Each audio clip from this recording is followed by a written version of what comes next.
genetics. Before coming to the laws of genetics, we should know what genetics is, okay? So genetics is a branch of science that deals with the inheritance. Now we should know what does this inheritance means. Inheritance means the transmission of characters from one generation to another, and in genetics we deals with these laws that are describing these inheritance pattern.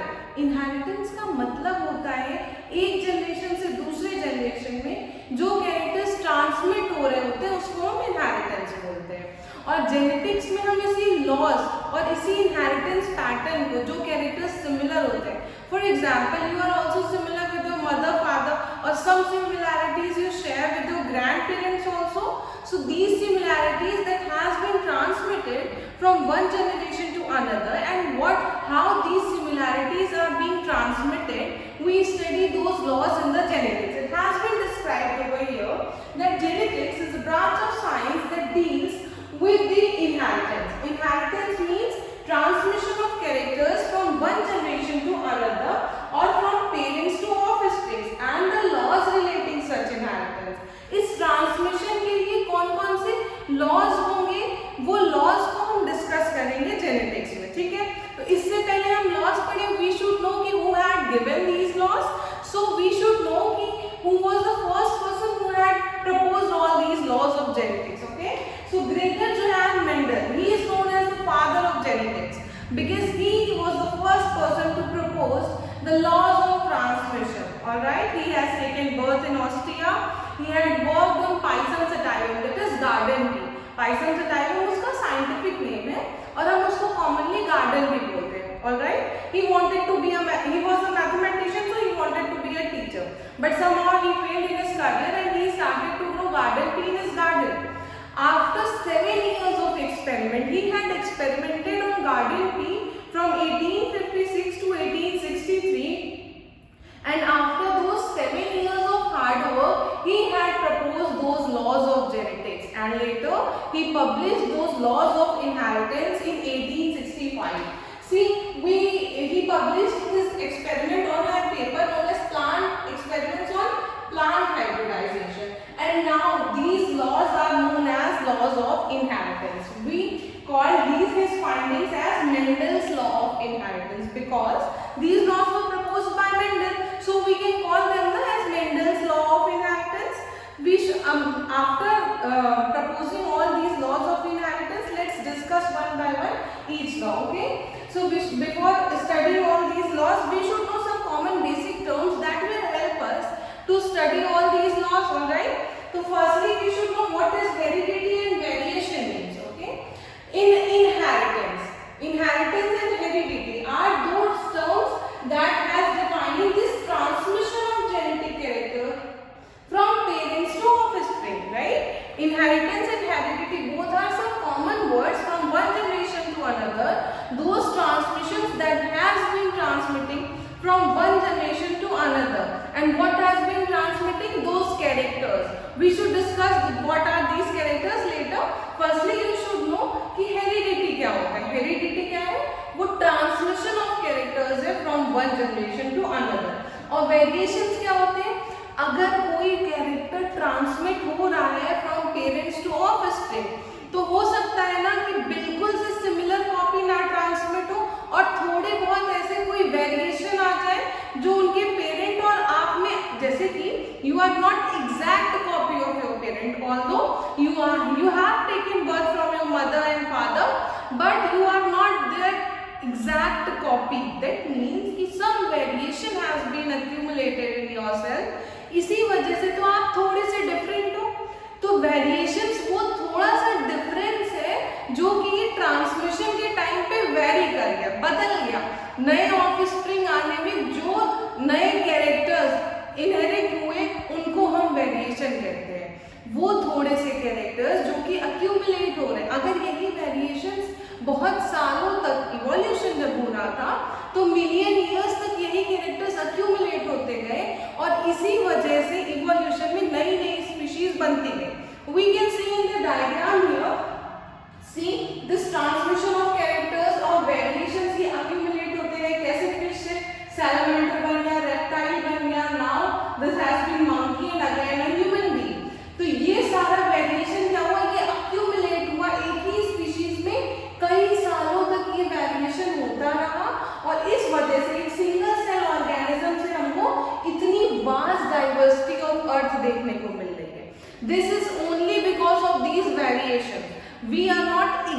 exact copy of our parent, because variations create होते हैं. तो we can define variation as a small differences among individuals of the same species.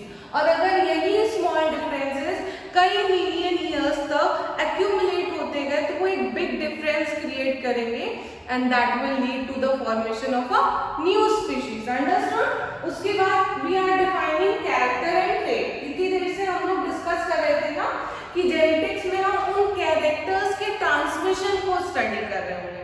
तो पहली बात तो we should know what character is.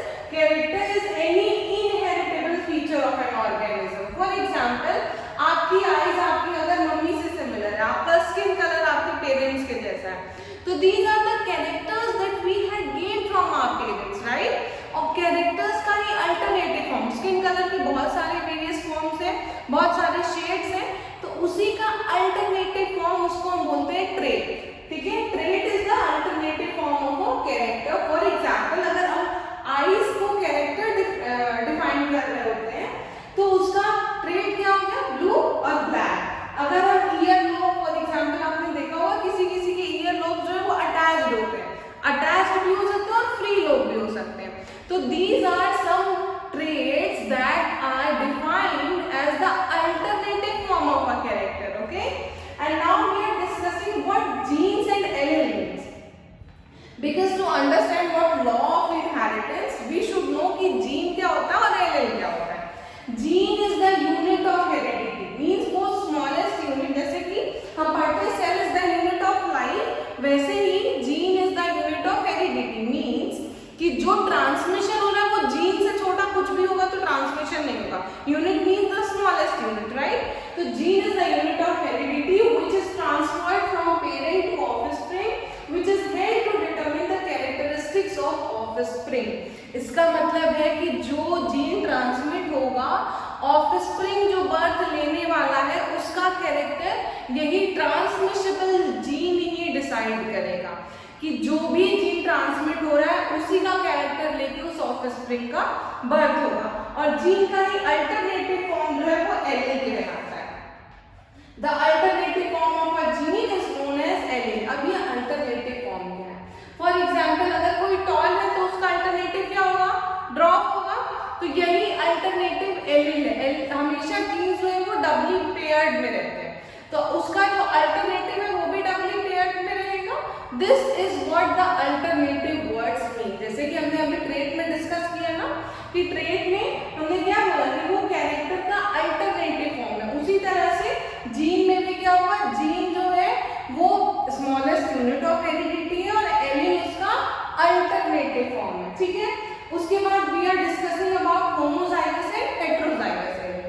अभी मैंने बोला कि एलील जो है वो डबली पेयर्ड में रहेंगे. तो ये देखिए, होमोजाइगस में जो एलील्स हैं वो दोनों सेम रहेंगे. अगर कैपिटल भी है तो कैपिटल भी, यहाँ पे भी स्मॉल भी स्मॉल भी. होमो मीन्स सिमिलर. ओके. तो अगर हमें सिमिलर दोनों एलील्स दिख रहे होंगे तो हम उसको होमोजाइगस कहेंगे. लिखा हुआ है the presence of two identical alleles in a particular gene locus is known as homozygous allele. तो हेटेरोजाइगस क्या हो, हेटेरो मीन्स डिफरेंट. तो अगर एक कैपिटल भी है दूसरा स्मॉल भी है, एक स्मॉल भी दूसरा, ये दोनों डिफरेंट है ना आपस में, तो जो दोनों डिफरेंट एलील्स होंगे हम उसको हेटेरोजाइगस एलील कहेंगे. लिखा हुआ है the presence of two alleles, different alleles in a particular gene locus is known as heterozygous allele. यानी कि ये डिफरेंट जीन, एक ही जीन लोकस पे दो डिफरेंट एलील्स अगर प्रेजेंट हैं तो हम उसको हेटेरोजाइगस एलील बोलते हैं. उसके बाद हम बात करते हैं कि मेंडल ने जो 7 इयर्स तक एक्सपेरिमेंट किया था उसमें उन्होंने पी प्लांट के 7 कैरेक्टर्स लिए थे. कौन कौन से वो 7 कैरेक्टर्स थे, लेट्स डिस्कस. उन्होंने सबसे पहले सीड लिया. तो सीड का जो शेप है वो राउंड और रिंकल दो हो सकता है. उसका कलर येलो, ग्रीन, फ्लावर का कलर वॉयलेट या व्हाइट, पॉट शेप, फुल या कॉन्स्ट्रिक्टेड. आपने देखा होगा ना जो फल हम खाते कभी कभी वो कॉन्स्ट्रिक्टेड होते हैं, कभी कभी कंप्लीट सरफेस उसका स्मूथ होता है. तो जो स्मूथ है उसको हम फुल बोलते हैं और जो कॉन्स्ट्रिक्टेड है उसको कॉन्स्ट्रिक्टेड. येलो और ग्रीन ये भी पॉट का कलर हो सकता है depending upon the freshness of the pot. And stem, stem का प्लेस या तो एक्सियल होगा या टर्मिनल होगा, साइज या तो लॉन्ग होगा ड्रॉप होगा। ये 7 कैरेक्टर्स मेंडल ने लिए थे for his experiment and after experimenting on these 7 characters, Mendel has proposed those laws of inheritance. Let's discuss the laws of inheritance. There are 3 laws of inheritance: law of dominance, law of segregation, and law of independent assortment. We are going to discuss all these 3 laws one by one. Law of dominance. Law of dominance में Mendel ने क्या किया? उन्होंने पहले तो pure line create की। अब now the question is कि ये प्योर लाइन क्रिएट कैसे होती है? अगर कई जनरेशंस तक हम सेल्फ हाइब्रिडाइजेशन कराते हैं किसी प्लांट में, तो वो किसी और प्लांट से उसका कोई भी जीन नहीं ट्रांसमिट होता। दैट मीन्स कि वो प्योरली उसी जनरेशन का, उसी कैरेक्टर का उसी जनरेशन का कैरेक्टर जो है वो शो करना होता है। तो उसको हम कहते हैं प्योर लाइन क्रिएट करना। अब जब प्योर लाइन क्रिएट हो गई, तो ऐसी प्योर लाइन क्रिएट करने के बाद मेंडल ने 2 प्लांट्स लिए, एक टॉल और एक ड्रॉप। उस टॉल और ड्रॉप 2 पेरेंट्स को आपस में क्रॉस कराया, तो मेंडल ने क्या देखा? देखो डबल एलील होते हैं, राइट? तो वो दोनों के दोनों गैमीट्स पहले आपस में अलग होंगे, उसी तरह से डॉट पेरेंट के भी आपस में अलग हुए। अब ये गैमीट्स जो है वो आपस में अलग होने के बाद इस तरह से मैच करते हैं। ये वाला टॉल और ये वाला ड्रॉप आपस में मिले तो कैपिटल टी स्मॉल टी, उसी तरह से ये वाला और ये वाला small T, capital T small T. फिर ये वाला टॉल इस वाली गैमीट से मिलेगा तो कैपिटल टी स्मॉल टी, और ये वाला टॉल इस वाली गैमीट से मिलेगा तो कैपिटल टी स्मॉल टी। यानी कि मेंडल ने जो ये चारों ऑफस्प्रिंग्स देखे, ये चारों के चारों ऑफस्प्रिंग्स का कैरेक्टर जो है वो टॉल था। इस वजह से मेंडल इस कंक्लूजन पे पहुंचे कि हमने जिन 2 पेरेंट्स को क्रॉस कराया था, उनको क्रॉस कराने के बाद जो इंडिविजुअल्स ने बर्थ लिया, वो सारे ऑफस्प्रिंग्स जिस कैरेक्टर को रिजेंबल कर रहे होंगे, उस कैरेक्टर को हम बोलेंगे डोमिनेंट कैरेक्टर, और जो कैरेक्टर छुप गया यानी कि नहीं दिख रहा है, रिजेंबल नहीं हुआ, एक्सप्रेस नहीं हुआ, उस कैरेक्टर को हम बोलेंगे रेसेसिव कैरेक्टर। तो इसी डोमिनेंट कैरेक्टर को जो एक्सप्रेस हो गया, उसी की वजह से हमने इस लॉ को बोला law of dominance. When 2 alleles of an inherited pair is heterozygous, आप देखो यहाँ पे जितने ऑफस्प्रिंग्स हुए वो सारे के सारे हेटेरोजाइगस हैं। हेटेरोजाइगस क्या है? हम अभी पढ़ेंगे कि दोनों एलील्स डिफरेंट रहेंगे, उसको हम हेटेरोजाइगस बोलेंगे। The allele that is expressed is dominant, whereas allele that is not expressed is known as recessive. यही बात हमने बताई कि जो एलील एक्सप्रेस हो जाएगी, उस एलील को या उस कैरेक्टर को हम बोलेंगे कि ये डोमिनेंट है with respect to the another allele that has not been expressed. Now discussing about the second law of inheritance, that is law of segregation. What Mendel has done, Mendel ने उन्हीं 2 parents को जो F1 generation में, यानी कि हम F1 मतलब होता है फर्स्ट फिलियल जनरेशन, पेरेंट्स थे, पेरेंट्स को क्रॉस कराया तो हमें क्या मिला था? Capital T small T. उस जनरेशन को हम बोल रहे थे फर्स्ट फिलियल जनरेशन या फिर F1 जनरेशन। तो इसी F1 जनरेशन के 2 पेरेंट्स को फिर से आपस में क्रॉस कराने के बाद मेंडल ने क्या देखा? पहले जैसे पिछली बार हुआ था, ये गैमीट्स आपस में अलग होंगे, फिर ये वाला गैमीट इससे मिलेगा तो कैपिटल टी, फिर ये वाला गैमीट इससे मिलेगा तो कैपिटल टी स्मॉल टी, फिर ये वाला गैमीट जो है इस वाली गैमीट से मिलेगा कैपिटल टी स्मॉल टी, और ये वाला गैमीट इससे फिर से मिलेगा तो small T. Mendel has seen कि जो फर्स्ट जनरेशन में कैरेक्टर एक्सप्रेस नहीं हुआ था, ये ड्रॉप वाला, अभी क्या हो गया? 3 प्लांट्स जो है वो टॉल एक्सप्रेस हुए, एक जो है वो डॉर्फ हो गया। तो मेंडल ने क्या देखा कि ये जो 3 प्लांट्स टॉल हुए और एक डॉर्फ हो गया, this dwarf has not been expressed in the F1 generation.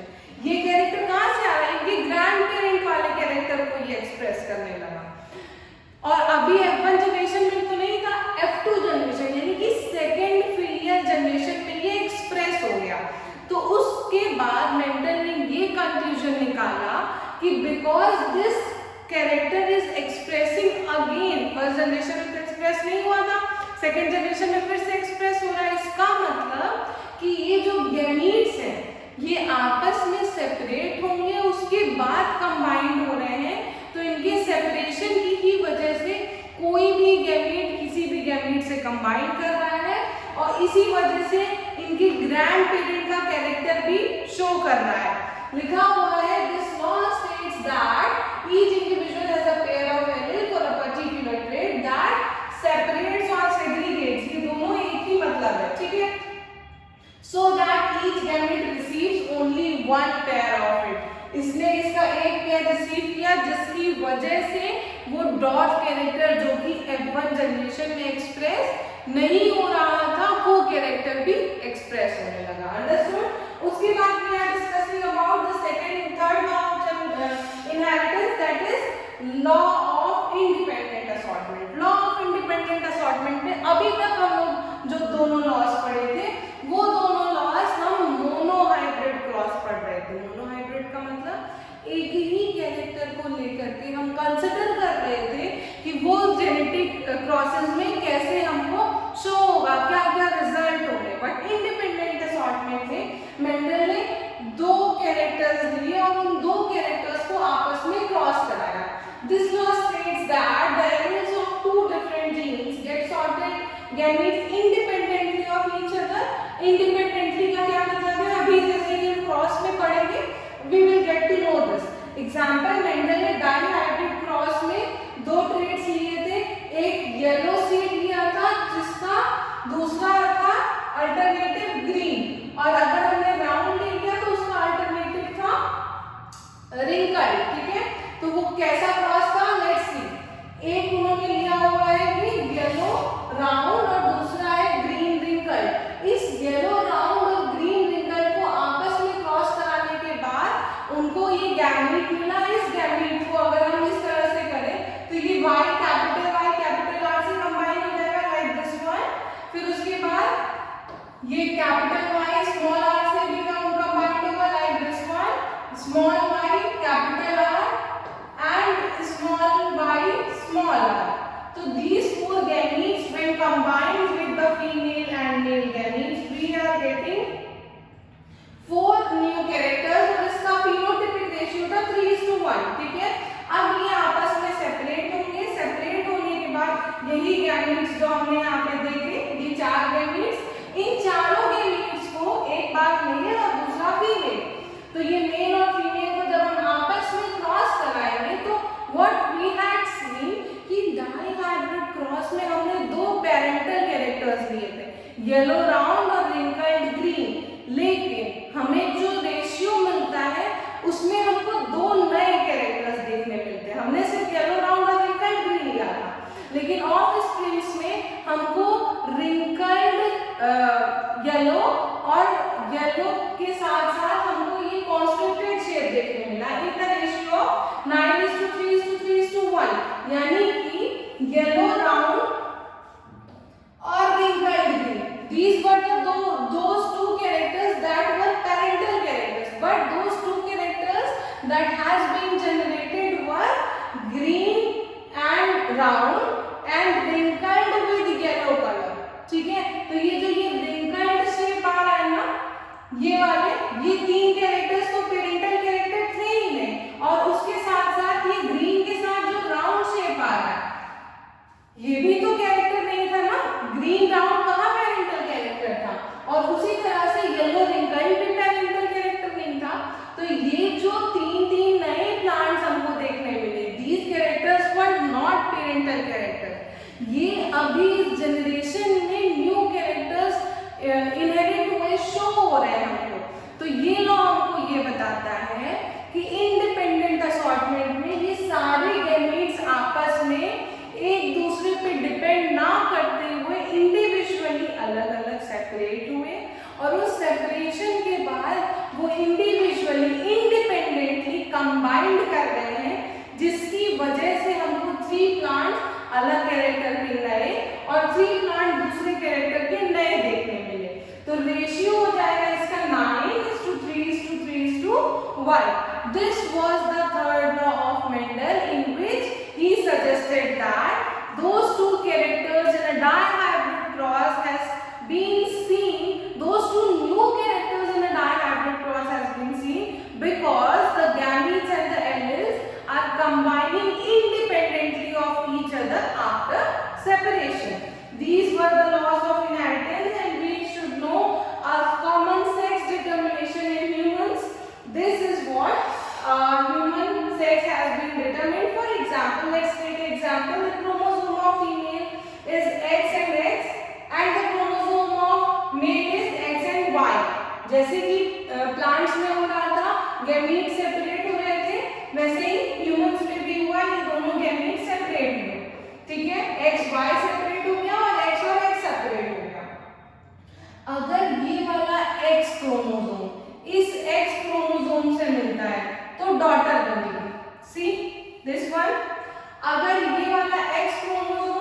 कि फीमेल तो होमोजाइगस एलील है, ठीक है, फीमेल के पास दोनों जो एक्स और एक्स क्रोमोसोम्स है वो सेम है, तो हम फीमेल को होमोजाइगस एलील बोल सकते हैं।